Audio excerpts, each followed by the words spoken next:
Okay. Good afternoon, everyone. We're now doing Shabbos's Chofetz Chaim Yomi.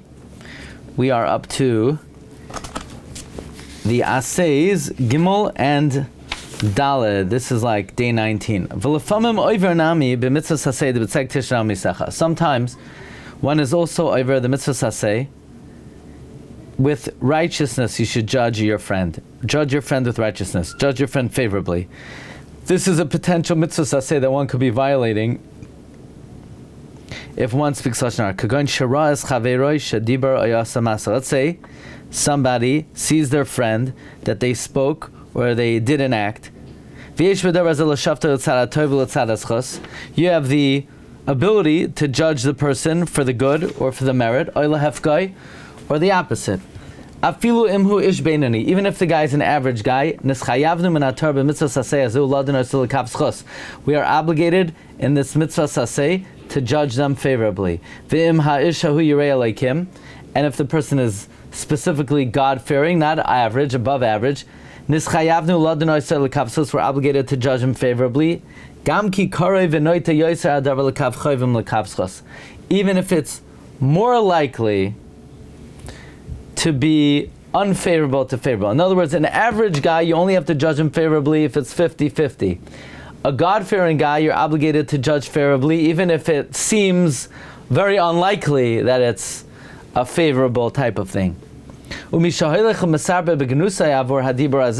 who goes and speaks about the disparagement of such a person, because of his words, shadiber, that he spoke, or the act that he did, or the recipient received it as absolutely true,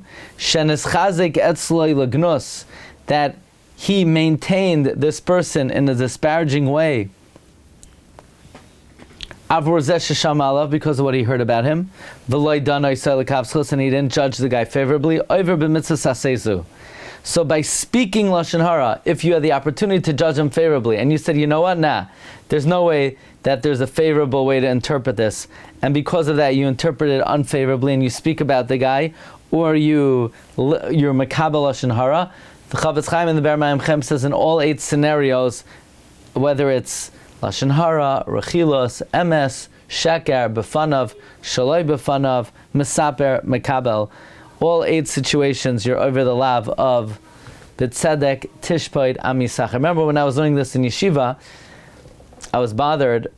What does it have to do with speaking about him? If I've already decided in my mind that he did something wrong, that's when I violate the aseh of b'tzedek, tishpoid, amisacha. Irrespective of whether I speak about him or not, I've already violated the lav. So now you could ask that on others. We know that by the 17th lav, the Chofetz Chaim said, "Lo yisikal el cheresh," don't curse a Jew, especially even if he can't hear, is not even connected to lashon hara. It's just in the course of getting angry at the guy, you could come to curse him. So these are not necessarily lavin that you violate just because of lashon hara. They just sort of come up in the context of lashon hara. We also had the lav of lo sisnas achicha belvavecha, which you could ask on, what does lo sisnas achicha belvavecha have to do with lashon hara? If I hated the guy, so I hated him and I violated the lav. And if I don't hate him, I don't hate him. But why am I over the lav by speaking lashon hara about him? That's the 7th lav. In other words, why am I over lo sisnas achicha belvavecha by speaking lashon hara? I'm over when I hate him. So if I hate him, I'm over, whether or not I speak lashon hara. There's an idea I once saw many years ago that,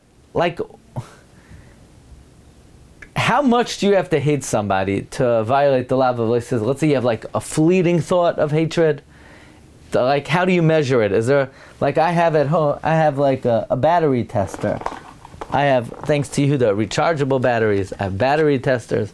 I have this battery tester. So there are different levels the battery could be on. It could be replace, it could be low, or it could be good. How about when it comes to over a lav b'machshava? There's is there like a tester, like how much hatred do you have to have?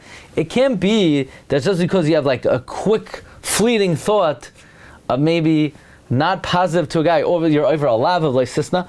It has to be, there has to be a threshold that feeling meets the threshold. Yeah.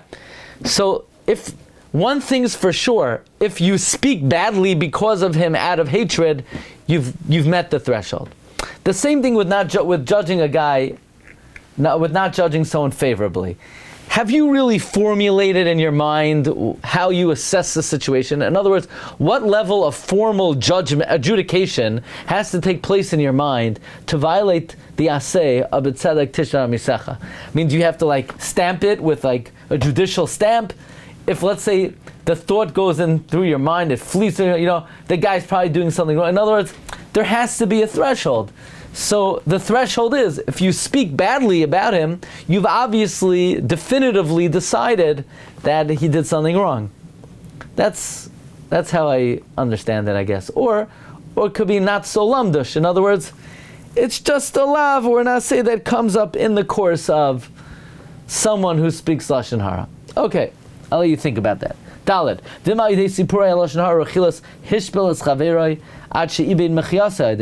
What if by putting your friend down, you lowered him, that he lost his livelihood?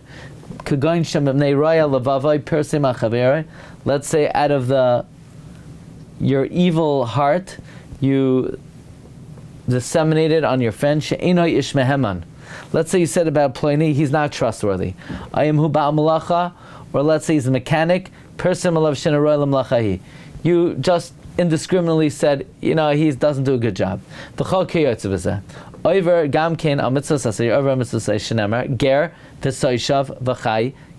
convert, a resident, he should live with you. Meaning you need to give Jews livelihood. We are commanded to strengthen the hands of a Jew who is impoverished. And to give him a gift, or a loan, or to do a partnership with him, or to find him work, to strengthen him, and that he shouldn't fall, and need to come on to people. And all the more so, we are commanded not to cause him to lose his livelihood.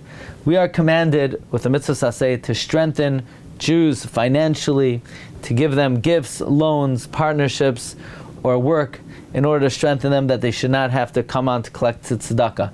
But by making someone lose their livelihood, you're over on a mitzvahs aseh. Now, what if the guy is a lousy mechanic and somebody calls you, should I use this mechanic? And the guy doesn't do a good job. Then, you have to tell them, don't use him. You have to, because it says lo selech racha ba'amecha, it also says lo samed al dam reyecha.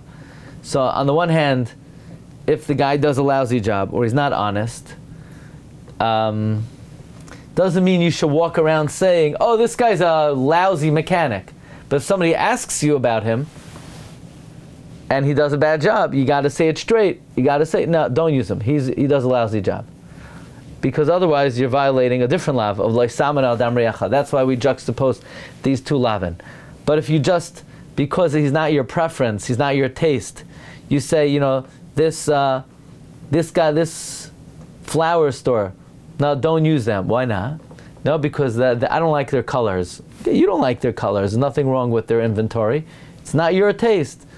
The person didn't ask you whether they have flowers that are your taste. They asked, is it a good flower shop? So you say, yeah, they have a good selection. He's a good, if he asks you specifically, I only want to use flowers that are your taste. Do they have your taste? So tell the guy, you need to go to a therapist. Why do you want flowers that are my taste? You're not me. Why would the person want that? So, if they objectively do a bad job, you have to say, if their job is not to your taste, then that's none of anyone else's business. Rabbis say, have a beautiful Shabbos, And probably Matzah Shabbos we'll do it, I don't know, let's say 10:30, but we'll, stay tuned for the exact time, okay? Recording. Yeah, I'm here, Yehuda. Yeah.